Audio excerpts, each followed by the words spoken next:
Martsupialak esaten badizut, ziur Australian bizi diren kanguruak edo koalak dituzula buruan. Martsupial deitzen ditugu, martsupio izeneko poltsa batean gordetzen dituzelako kume jaio berriak mugitzeko gai diren arte. Bertan dauden ugatzetatik eskegita. Baina martsupialen eta gure arteko arbaso komuna Ipar Amerikan sortu zen, eta Australiara iritsi zen animaliak gaur egun Hego Amerikan bizi den beste baten antza handia zuela uste dugu. Galder naiz, hau gure arbaso alda, eta gaur ikasiko ditugu kontinente berri bat okupatzeak dituen abantaila evolutiboak.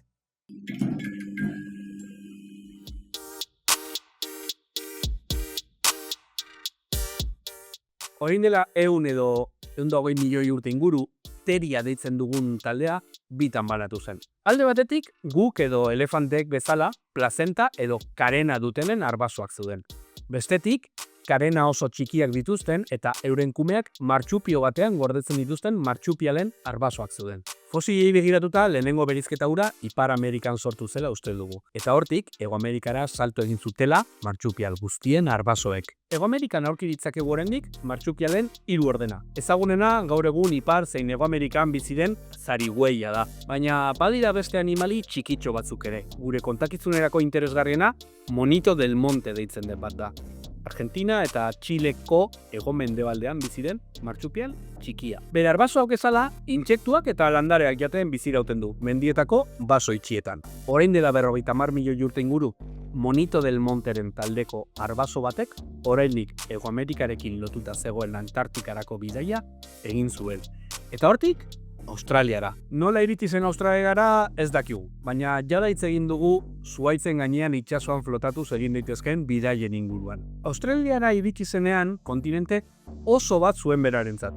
Belarjale eta haragijale nabarmenik gabe. Horrek leherketa evolutiboa eragin zuen. Leherketa evolutiboen gauzarik interesgarriena da libre dauden txoko ekologiko guztiak betetzeko aukera ematen dutela. Eta hemen dago evoluzioaren gako interesgarri bat. Antzeko bizimodua duten animaliek antzeko itxura hartzeko joera dute. Evolutiboki onuragarriaren forma bat. Fenomeno horri konvergentzia evolutiboa deitzen diogu eta nabarmena da Australiako, Ginea Berriko eta Tasmaniako martsupialen artean.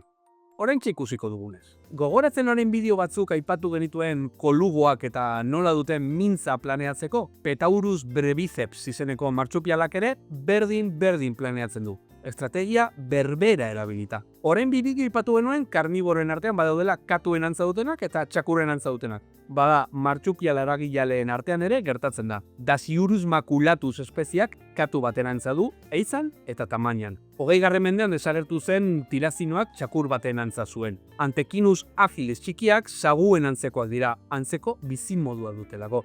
Eta notorictes edo martsupial satorren guztiz antzekoak dira. Aurreko eskuak haundituta eta ia fusionatuta dituzte zulatu alizateko. Funtzionalki itxuak dira eta satorrak bezala belarririk ez dute kanpoan. Soilik, bizulo. Porrotxek esango zuenez, kopia eta fotokopia. Badaude hain evidenteak ez diren konvergentzia evolutibo batzuk. Gizakiok, txinpantzeek eta gorilek eskuetan atzmarkak ditugu. Ez dakigu oso argi zergatik, baina uste dugu gauzei heltzen laguntzen digutela, eta hain beharrezkoa dugun eskuetako sentiberatasuna handitzen digula. Badago atzmarkak dituen beste animalio bat, koala.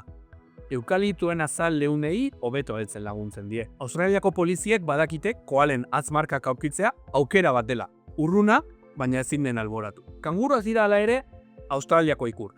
Euren kasua ez da konvergentzia evolutiboaren anoski.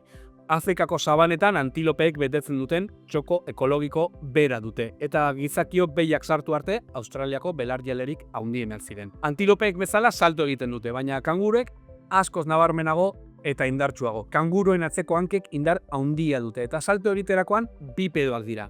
Gizakiok bezala. Hala ere, mugimendu geldorako 4 hankak erabiltzen dituzte. Eta izatx luze eta indartsuak ere laguntzen die. 3. edo 5. hanka gisa.